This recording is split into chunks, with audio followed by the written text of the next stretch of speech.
Chi. Di bale, hindi na. Nay, sarado mo yung pinto. Di bale, hindi na yung makakaano. Ang lalaki eh.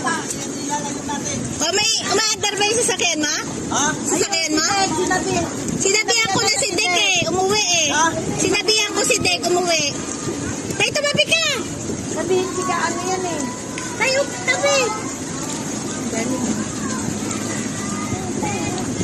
Okay lang yan.